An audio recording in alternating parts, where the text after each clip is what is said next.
ಭಾರತ ಪಾಕಿಸ್ತಾನ ನಡುವೆ ಅಕಸ್ಮಾತ್ ಪರಮಾಣು ಯುದ್ಧ ಏನಾದರೂ ಸಂಭವಿಸಿದ್ರೆ ಅದು 100 ಕಿಲೋ ಟನ್ ಶಕ್ತಿಯನ್ನ ಹೊಂದಿದ್ರೆ ಸ್ಫೋಟ, ಬೆಂಕಿ ಮತ್ತು ವಿಕಿರಣದಿಂದ ದಕ್ಷಿಣ ಏಷ್ಯಾದಲ್ಲಿನೇ ಸುಮಾರು 13 ಕೋಟಿ ಜನರು ಸಾಯ್ತಾರೆ ಅಂತ ಅಂದಾಜಿಸಲಾಗಿದೆ.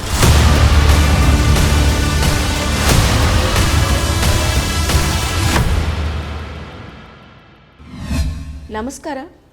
ಜಾಗತಿಕ ಮಟ್ಟದಲ್ಲಿ ಭಾರತ ಮತ್ತು ಪಾಕಿಸ್ತಾನ ದೇಶಗಳು ಪರಮಾಣು ಅಸ್ತ್ರಗಳನ್ನು ಹೊಂದಿದ್ದಾವೆ. ಅಕಸ್ಮಾತ್ ಈ ಎರಡೂ ದೇಶಗಳ ನಡುವೆ ಪೂರ್ಣ ಪ್ರಮಾಣದ ಯುದ್ಧ ಏನಾದರೂ ಸಂಭವಿಸಿದ್ರೆ ಅಂತಿಮವಾಗಿ ಪರಮಾಣು ಅಸ್ತ್ರ ಬಳಕೆಯಾದರೆ ವಿನಾಶ ಖಂಡಿತ. ಮನುಷ್ಯರು ಮತ್ತು ಪರಿಸರ ತತ್ತರಿಸಿ ಹೋಗಲಿದೆ. ದೇಶಗಳ ಆರ್ಥಿಕ ಮತ್ತು ರಾಜಕೀಯ ಕ್ಷೇತ್ರಗಳಲ್ಲಿ ದೂರಗಾಮಿ ಪರಿಣಾಮಗಳನ್ನು ಬೀರಲಿದೆ. ಏನು ಪರಿಣಾಮ ಬೀರಲಿದೆ ಅನ್ನೋದನ್ನು ನೋಡೋಣ. ತಕ್ಷಣದ ವಿನಾಶ. ಪರಮಾಣು ಸ್ಫೋಟಗಳು ಕೋಟ್ಯಾಂತರ ಜನರನ್ನ ತಕ್ಷಣವೇ ಬೂದಿ ಕೂಡ ಕಾಣದಂತೆ ಇಲ್ಲದಂತಾಗ್ಬೋದು. ಉದಾಹರಣೆಗೆ ಹಿರೋಶಿಮಾ ಮತ್ತು ನಾಗಾಸಾಕಿಯಲ್ಲಿ 1945ರಲ್ಲಿ ಸಂಭವಿಸಿದ ಸ್ಫೋಟಗಳು ಇದಕ್ಕೆ ಸಾಕ್ಷಿಯಾಗಿದ್ದಾವೆ. ಅಲ್ಲಿ ಉಪಯೋಗಿಸಿದ ಶಕ್ತಿಶಾಲಿ ಅಣ್ವಸ್ತ್ರಕ್ಕಿಂತ ಪರಿಣಾಮಕಾರಿಯಾದ ಅಣ್ವಸ್ತ್ರಗಳನ್ನು, ಅದಕ್ಕಿಂತಲೂ ಕೂಡ ಹೆಚ್ಚಿಗೆ ನಾಶಪಡಿಸೋ ಅಣ್ವಸ್ತ್ರಗಳನ್ನು ಇಂದು ಹಲವಾರು ದೇಶಗಳು ಹೊಂದಿದ್ದಾವೆ. ಅವು ಏನಾದರೂ ಸ್ಫೋಟಗೊಂಡಿದ್ದೇ ಆದರೆ ಶಾಖ, ಸ್ಫೋಟದ ತರಂಗ ಮತ್ತು ವಿಕಿರಣ ನಗರಗಳನ್ನು ನಾಶಪಡಿಸುತ್ತೆ.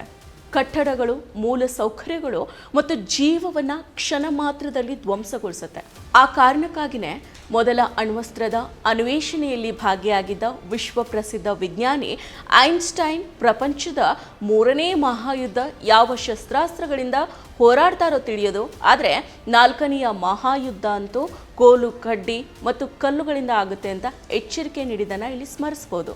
ವಿಕಿರಣದ ಪರಿಣಾಮ. ಸ್ಫೋಟದಿಂದ ಬಿಡುಗಡೆಯಾದ ವಿಕಿರಣ ಗಂಭೀರ ಮತ್ತು ದೀರ್ಘಕಾಲದ ಆರೋಗ್ಯ ಸಮಸ್ಯೆಗಳನ್ನು ಉಂಟುಮಾಡುತ್ತೆ. ಉದಾಹರಣೆಗೆ ಕ್ಯಾನ್ಸರ್, ರಕ್ತಹೀನತೆ ಮತ್ತು ಜನ್ಮ ದೋಷಗಳು.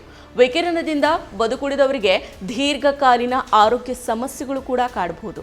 ಈಗಾಗಲೇ ಅಮೆರಿಕ, ಇರಾಕ್ ಮತ್ತು ಇನ್ನಿತರ ದೇಶಗಳ ಯುದ್ಧದಲ್ಲಿ ಡಿಪ್ಲಿಟೆಡ್ ಯುರೇನಿಯಂ ಬಳಸಿ ಈ ರೀತಿಯ ಜನ್ಮದೋಷದಿಂದ ನರಳೋ ನರಕವನ್ನ ಸೃಷ್ಟಿ ಮಾಡಿದೆ. ಪರಿಸರ ವಿನಾಶ. ಪರಮಾಣು ಸ್ಫೋಟಗಳು ಪರಮಾಣು ಹವಾಮಾನ ಅನ್ನೋ ಸ್ಥಿತಿಯನ್ನು ಸೃಷ್ಟಿಸಬಹುದು. ಇದರಲ್ಲಿ ಧೂಳು ಮತ್ತು ಹೊಗೆಯಿಂದ ಸೂರ್ಯನ ಬೆಳಕು ತಡೆಯಲ್ಪಟ್ಟು ಭೂಮಿಯ ತಾಪಮಾನ ಕಡಿಮೆ ಆಗುತ್ತೆ. ಕೃಷಿ ಉತ್ಪಾದನೆ ಕುಸಿಯುತ್ತೆ. ಇದರಿಂದ ಜಾಗತಿಕ ಆಹಾರ ಕೊರತೆ ಉಂಟಾಗುತ್ತೆ. ಕ್ಷಾಮ ತಲೆದೂರುತ್ತೆ. ಆಹಾರ ಇಲ್ಲದೇ ನರಳು ಸಾಯೋ ಸಂಖ್ಯೆಗಳು ಕೂಡ ಹೆಚ್ಚಾಗುತ್ತೆ. ಆರ್ಥಿಕ ಮತ್ತು ಸಾಮಾಜಿಕ ಪರಿಣಾಮ. ಕೃಷಿ ಉತ್ಪಾದನೆ ಕುಸಿದ ಕಾರಣ ಜನರ ಕೈಗೆ ಹಣ ಸಿಗೋದು, ತಟ್ಟೆಗೆ ಅನ್ನ ಬೀಳೋದು ನಿಲ್ಲುತ್ತೆ. ಆರ್ಥಿಕ ವ್ಯವಸ್ಥೆ ಅಲ್ಲೋಲ ಕಲ್ಲೋಲ ಆಗುತ್ತೆ. ಯಾಕಂದರೆ ವ್ಯಾಪಾರ, ಉದ್ಯಮ ಮತ್ತು ಮೂಲ ಸೌಕರ್ಯಗಳು ಧ್ವಂಸ ಆಗುತ್ತೆ. ಸೋತು ಸೊರಗಿದವರ ಸಂಖ್ಯೆ ಗಗನಕ್ಕೇರುತ್ತೆ. ಇದು ಸಾಮಾಜಿಕ ಅಸ್ಥಿರತೆಗೆ ಕಾರಣ ಆಗುತ್ತೆ. ರಾಜಕೀಯ ಪರಿಣಾಮ. ರಾಷ್ಟ್ರಗಳ ನಡುವಿನ ಸಂಬಂಧಗಳು ಶಾಶ್ವತವಾಗಿ ಹಾಳಾಗಬಹುದು.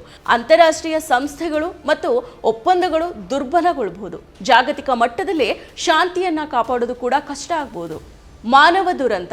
ಕೋಟ್ಯಾಂತರ ಜನರ ಸಾವು, ನೋವು, ಸಮಸ್ಯೆಗಳು ಮಾನವ ದುರಂತಕ್ಕೆ ಕಾರಣ ಆಗಬಹುದು. ಆಹಾರ, ನೀರು, ಔಷಧ ಮತ್ತು ಆಶ್ರಯದ ಕೊರತೆಯಿಂದ ಬದುಕುಳಿದವರ ಜೀವನ ನರಕ ಆಗಬಹುದು.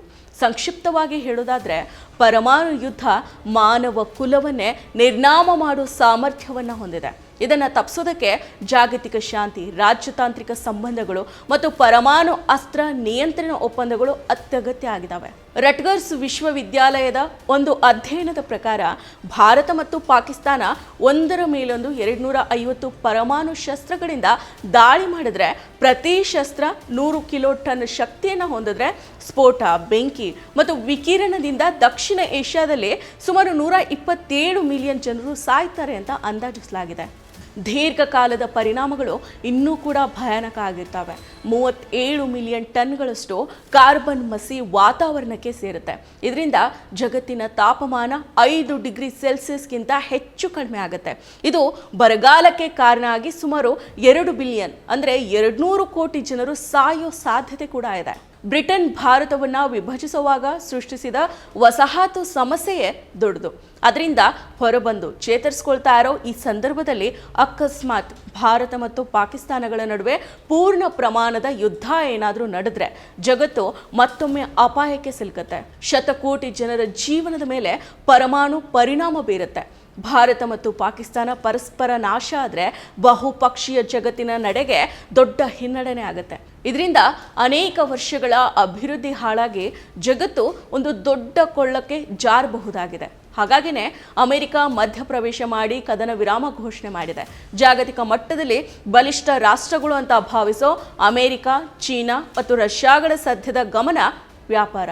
ಅದನ್ನು ಯಾವ ಮುಜುಗರನೂ ಇಲ್ಲದೆ ಅಮೆರಿಕ ಅಧ್ಯಕ್ಷ ಡೊನಾಲ್ಡ್ ಟ್ರಂಪ್ ವ್ಯಾಪಾರ ಒಪ್ಪಂದ ಮಾಡ್ಕೊಳ್ಳಿ ಅನ್ನೋ ಆಮಿಷ ಮತ್ತು ನಿರ್ಬಂಧವನ್ನು ಎದುರಿಸಿ ಅನ್ನೋ ಬೆದರಿಕೆಯನ್ನು ಒಡ್ಡಿ ಬಲವಂತವಾಗಿ ಮತ್ತು ಬ್ಲ್ಯಾಕ್ ಮೇಲ್ ಮಾಡಿ ಕದನ ವಿರಾಮಕ್ಕೆ ಒಪ್ಪಿಸಿದ್ದೀನಿ ಅಂತ ಹೇಳಿದ್ದಾರೆ.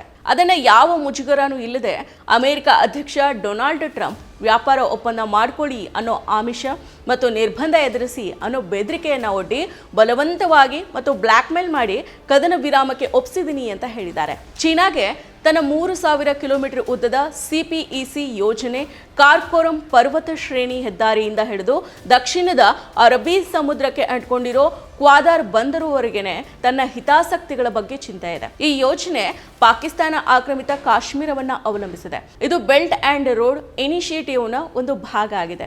ಇಂತಹ ಸ್ಥಿತಿಯಲ್ಲಿ ಯುದ್ಧ ಆದರೆ ಭಾರತದ ದಾಳಿಗಳು ಚೀನಾದ ಹೂಡಿಕೆಗಳನ್ನು ಅಪಾಯಕ್ಕೆ ಸಿಲುಕಿಸಬಹುದು. ಇದರ ಜೊತೆಗೆ ಭಾರತದೊಂದಿಗಿನ ಸಂಬಂಧ ಸುಧಾರಣೆಯ ಮೇಲೂ ಕೂಡ ಇದು ಪರಿಣಾಮವನ್ನ ಬೀರಬಹುದು. ಈ ಕಾರಣದಿಂದಾಗಿ ಚೀನಾ ಕೂಡ ಸದ್ಯಕ್ಕೆ ತಟಸ್ಥ ಆಗಿದೆ, ಆದರೆ ಪರೋಕ್ಷವಾಗಿ ಮುಸುಕಿನ ಯುದ್ಧವನ್ನ ಮುಂದುವರಿಸಿದೆ. ಅಮೆರಿಕ ಭಾರತದೊಂದಿಗಿನ ಸೇನಾ ಸಂಬಂಧಗಳ ಮೇಲೆ ಗಮನವನ್ನ ಇರಿಸಿದೆ. ಅವರು ಭಾರತವನ್ನ ಚೀನಾಗೆ ವಿರುದ್ಧವಾಗಿ ಶತ್ರು ರಾಷ್ಟ್ರವನ್ನಾಗಿ ಮಾಡೋದಕ್ಕೆ ಪ್ರಯತ್ನಿಸ್ತಾ ಇದ್ದಾರೆ. ಅಮೆರಿಕದ ಮುಂದಿನ ಗುರಿ ಚೀನಾ ಆಗಿದೆ. ಅಮೆರಿಕ ಪಾಕಿಸ್ತಾನದ ರಾಜಕೀಯ ಮತ್ತು ಸೇನಾ ಮುಖಂಡರೊಂದಿಗೆ ಸಂಬಂಧವನ್ನು ಹೊಂದಿದೆ. ಪಾಕಿಸ್ತಾನ ಅಮೆರಿಕದ ಹಲವು ಕೊಳಕು ಯುದ್ಧಗಳಲ್ಲಿ ಭಾಗಿಯಾಗಿದೆ. ನೆರವು ನೀಡೋ ಮೂಲಕ ಭಾಗಿಯಾಗುವಂತೆ ಅಮೆರಿಕ ನೋಡಿಕೊಂಡಿದೆ. ಇಂತಹ ಪರಿಸ್ಥಿತಿಯಲ್ಲಿ ಭಾರತ ಮತ್ತು ಪಾಕಿಸ್ತಾನಗಳ ನಡುವೆ ಯುದ್ಧವಾಗಿ ಪರಸ್ಪರ ನಾಶ ಆದರೆ ಅಧಿಕಾರದ ಸಮತೋಲನ ಮತ್ತೆ ಹಳೆಯ ವಸಾಹತು ಶಕ್ತಿಗಳ ಕಡೆಗೆ ಸಾಗಬಹುದು. ಅಮೆರಿಕ, ಬ್ರಿಟನ್ ಮತ್ತು ಯುರೋಪಿಯನ್ ಯೂನಿಯನ್ ಈ ವಸಾಹತು ಶಕ್ತಿಗಳನ್ನು ಮುನ್ನಡೆಸಬಹುದು. ಆದರೆ ಭಾರತ ಪಾಕಿಸ್ತಾನದ ಜನ ಈ ವಸಾಹತು ಶಕ್ತಿಗಳನ್ನು ದ್ವೇಷಿಸ್ತಾ ಇದ್ದಾರೆ.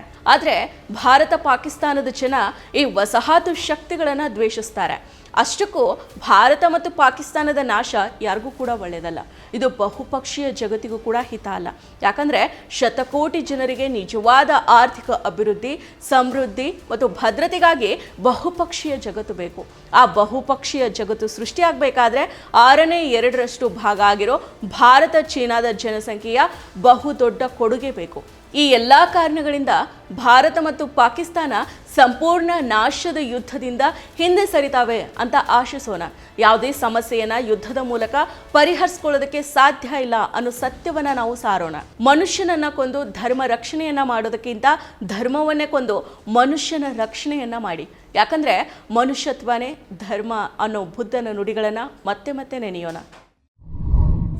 ಮತ್ತಷ್ಟು ವಿಶೇಷ ವಿಡಿಯೋಗಳನ್ನು ನೋಡಲು ಮತ್ತು ಹೊಸ ವಿಡಿಯೋಗಳ ಬಗ್ಗೆ ತಿಳಿಯಲು eDina.com ಯೂಟ್ಯೂಬ್ ಚಾನೆಲ್ ಸಬ್ಸ್ಕ್ರೈಬ್ ಮಾಡಿ ಮತ್ತು ಬೆಲ್ ಐಕಾನ್ ಕ್ಲಿಕ್ ಮಾಡಿ.